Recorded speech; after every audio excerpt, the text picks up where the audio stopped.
श्रीगुरुभ्यो नमः। सृष्टिस्थित्यप्ययेह नियतिदृशितमो बन्धमोक्षाश्च यस्मात् अस्य श्रीब्रह्मरुद्रप्रभृतिसुरनरद्वीषशत्रुवात्मकस्य विष्णोर्व्यस्ता समस्ता सकलगुणनिधिः सर्वदोषव्यपेतः पूर्णानन्दो व्ययो यो गुरुरपि परमः चिन्तयेत्तं महान्तं जन्माद्यस्य यतोन्मयादितरतश्चार्थेष्वभिज्ञस्वराट् तेने ब्रह्महृदाय आदिकवये मुह्यन्ति यं सूरयः तेजो वारिमृदां यथा विनिमयो यत्र त्रिसर्गो मृषा धाम्ना स्वेन सदा निरस्तकुहकं सत्यं परं धीमहि नारायणं नमस्कृत्य नरं चैव नरोत्तमं देवीं सरस्वतीं व्यासं ततो जयमुदीरयेत् कृष्णाय वासुदेवाय हरये परमात्मने प्रणतः क्लेशनाशाय गोविन्दाय नमो नमः. ಶ್ರೀಮದ್ಭಾಗವತ ತೃತೀಯ ಸ್ಕಂದ 20ನೇ ಅಧ್ಯಾಯದ 16ನೇ ಶ್ಲೋಕ. ತೇನೇತ್ತಮಾಹತೆ ಕ್ಷತ್ತಃ ಭಗವಾನಾದಿಸೂಕರಃ ನಾಕಂಪತ ಮನಾಕ್ವಾಪಿ ಸ್ರಜಾಹತ ಇವ ದ್ವಿಪಃ.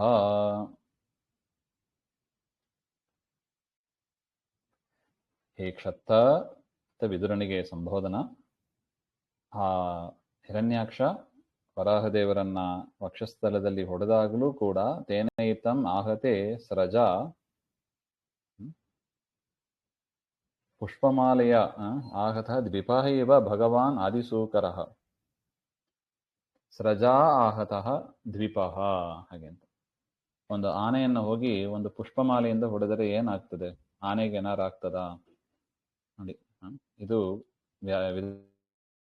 ವ್ಯಾಸರು ಕೊಡುವ ದೃಷ್ಟಾಂತ. ಹೇಗೋ ಅದೇ ತರ ಭಗವಾನ್ ಆದಿವರಾಹ ಪರಮಾತ್ಮ ಈಶದಪಿ ನ ಕಂಪತೆ ಸ್ಮ, ಚೂರು ಕೂಡ ಅಲಗಾಡಿಲ್ಲ ಹಾಗೆ ಅಂತ.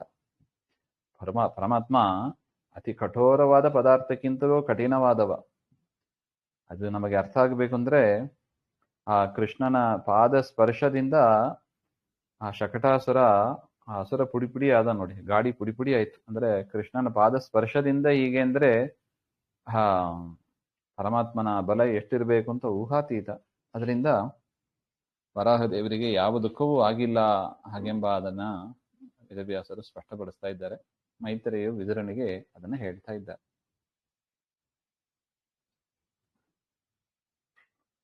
ಅಥೋ ಹೃದಾ ಸೃಜನ್ಮಾಯಾಂ ಯೋಗ ಮಾಯೇಶ್ವರೇ ಹರೌ ಯಾಂ ವಿಲೋಕ್ಯ ಪ್ರಜಾಸ್ತ್ರಸ್ತಾ ಮೇನಿರೇ ಅಸ್ಯೋಪಸಂಯಮಂ.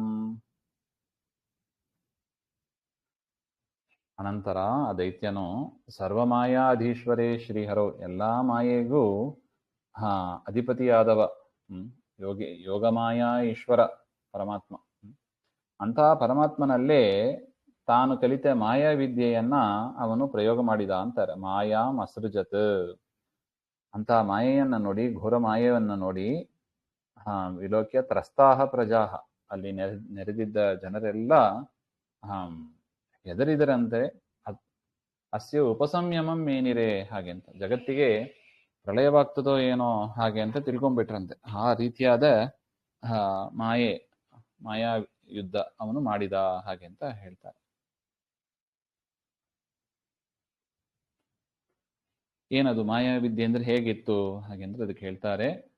ಪ್ರಭುರ್ವಾಯವಶ್ಚಂಡಸ್ತಮಃ ಪಾಂಸವಂ ಐರಯನ್ ದಿಗ್ಭ್ಯೋ ನೇಪತುರ್ಗ್ರಾವಾಣ ಕ್ಷೇಪನೈಃ ಪ್ರಹಿತಾ ಇವ. ಪ್ರಚಂಡಾಹ ಪವನಾಹ ವವುಹು ಅಂತಾರೆ. ಜೋರಾದ ಬಿರುಗಾಳಿ ಬೀಸ್ತು ಅಂತಾರೆ. ಎಲ್ಲ ಕಡೆ ಧೂಳಿ, ಆ ಗಾಳಿ ಬೀಸಿದಾಗ ಧೂಳಿ ಹೇಳ್ತದೆ ನೋಡಿ, ಆ ತರ ಧೂಳಿ ಎಲ್ಲ ಕಡೆ ಹರಡಿ ಅಂಧಕಾರಂ ಪ್ರಸೃತಂ ತಮಃ ಐರಯನ್ ಅಂತ ಹೇಳ್ತಾರೆ. ಎಲ್ಲ ಕಡೆ ತಮಸ್ಸು ಹರಡಿತಂತೆ. ಆ ಸಂದರ್ಭದಲ್ಲಿ ತಥಾ ಯಂತ್ರೈಹಿ ಕ್ಷಿಪ್ತ ಇವ ಪಾಷಾಣಃ ಸರ್ವಾಸು ದಿಕ್ಷು ಪತಂತಿ ಸ್ಮ. ಯಂತ್ರಗಳಿಂದ ಕ್ಷೇಪಣೈಹಿ ಪ್ರಹಿತಾ ಇವ, ಯಾರೋ ಒಂದು ಕಲ್ಲನ್ನ ಎಸೆದ ಹಾಗೆ ಎಲ್ಲ ಕಡೆಯಿಂದಲೂ ಕೂಡ ಕಲ್ಲುಗಳು ಮೇಲಿಂದ ಕಲ್ಲುಗಳು ಬೀಳ್ತಾ ಇತ್ತು. ಕಲ್ಲಿನ ಮಳೆ ಬಿದ್ದಂಗೆ ಎಲ್ಲ ಕಡೆ ಸರ್ವಾಸು ದಿಕ್ಷು ದಿಗ್ಭ್ಯ ನಿಪೇತುಹು, ಎಲ್ಲ ಕಡೆ ಕಲ್ಲುಗಳು ಬೀಳ್ತಾ ಇದ್ದವು ಹಾಗೆಂತ. ಇದು ಅವನು ಮಾಡಿದ ಮಾಯಾಯುದ್ಧ ಅಂತ ಹೇಳ್ತಾರೆ. ದ್ಯೌರ್ನಷ್ಟ ಭಗನೋ ಭ್ರೌಘೈಹಿ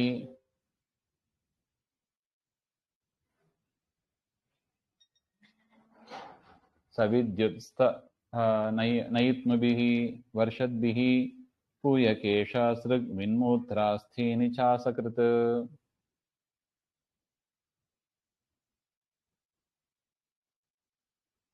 ವಿದ್ಯುತ್ ಗರ್ಜನಯುತೈಃ ಪೂಯಂ ಕೇಶಾಃ ರಕ್ತಂ ವಿನ್ಮೂತ್ರಂ ಅಸ್ಥೀನಿ ಚ ಪುನಃ ಪುನಃ ವರ್ಷದ್ಭಿಃ. ಹೇಗೆ ಕಲ್ಲಿನ ಮಳೆ ಬಂತೋ ಅದೇ ರೀತಿಯಾಗಿ ಅನೇಕ ಮಿಂಚುಗಳಿಂದ ಕೂಡಿದವಾಗಿ ಪೂಯಂ ಕೀವು, ಕೇಶ, ರಕ್ತ, ಮಲಮೂತ್ರಗಳು, ಎಲುಬುಗಳು ಇವೆಲ್ಲ ಮಳೆಯ ರೂಪದಲ್ಲಿ ಪುನಃ ಪುನಃ ವರ್ಷದ್ಭಿ, ಇದೆಲ್ಲ ಮಳೆ ಸುರಿದಂಗ ಸುರಿತಾ ಇತ್ತು ಅಂತ ಆ ರೀತಿಯಾದ ಮಾಯಾಯುದ್ಧವನ್ನ ಅವನು ಮಾಡಿದ. ಹಾಗೆ ವರ್ಷದ್ಭಿ ಗಣೈಹಿ ಮೇಘ ಸಮೂಹಿ, ಮೇಘಗಳಿಂದ ನೀರು ಬರ್ತಾ ಇಲ್ಲ, ಅದನ್ನು ಬಿಟ್ಟು ಇಂಥದ್ದೆಲ್ಲ ಬರ್ತಾ ಇದ್ದವು ಹಾಗೆ ಅಂತ. ಆಕಾಶೆ ಸರ್ವಾಣಿ ನಕ್ಷತ್ರಾಣಿ ಅದೃಶ್ಯಾನಿ ನಷ್ಟ ಭಗಣಾಹ ಚ ಅಭವತ್ ಅಂತ ಹೇಳ್ತಾರೆ. ಆಕಾಶದಲ್ಲಿ ನಕ್ಷತ್ರವೇ ಕಾಣಿಸ್ತಾ ಇಲ್ಲ.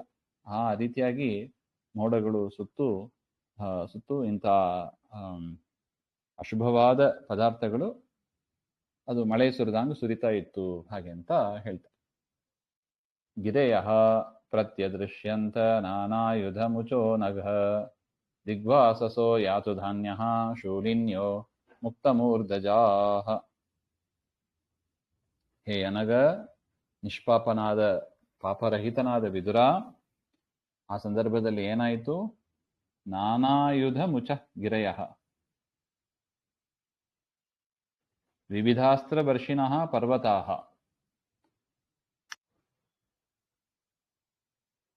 ನಾನಾ ವಿಧವಾದ ಆಯುಧಗಳನ್ನ ಸುರಿಸ್ತಾ ಇರತಕ್ಕ ಪರ್ವತದಂತ ಆಕಾರ, ಎತ್ತರದ ಆಕಾರ, ಪರ್ವತದಂತ ಆಕಾರ, ನಾನಾ ವಿಧವಾದ ಆಯುಧಗಳನ್ನ ಎಸೀತಾ ದಿಗ್ಭಾಸ ಸಹ ನಗ್ನರಾಗಿ ಶೂಲಿನ್ಯ ಕೈಯಲ್ಲಿ ಶೂಲಗಳನ್ನ, ತ್ರಿಶೂಲ ಇತ್ಯಾದಿಯಾಗಿ ಶೂಲಗಳನ್ನ ಹಿಡ್ಕೊಂಡವರಾಗಿ, ಮುಕ್ತ ಮೂರ್ಧಜಾಹ ಕೂದಲೇ ನೆಟ್ಟಗ ನಿಂತ್ಕೊಂಡಿತ್ತವಂತ. ಆ ರೀತಿಯಾದ ಕೂದಲುಗಳು ಅಂತ ಕೇಶಪಾಶ ಉಳ್ಳವರಾಗಿ, ಯಾತು ಧಾನ್ಯ ಅನೇಕ ರಾಕ್ಷಸರು ಪ್ರತ್ಯದೃಶ್ಯಂತ ಆಗ ಪ್ರಾದುರ್ಭಾವ ಆದರು ಹಾಗೆ ಅಂತ ನೋಡಿ. ಇದು ಮಾಯಾಯುದ್ಧ ಅಂದ್ರೆ ಈ ರೀತಿಯಾಗಿ ಇರುತ್ತದೆ.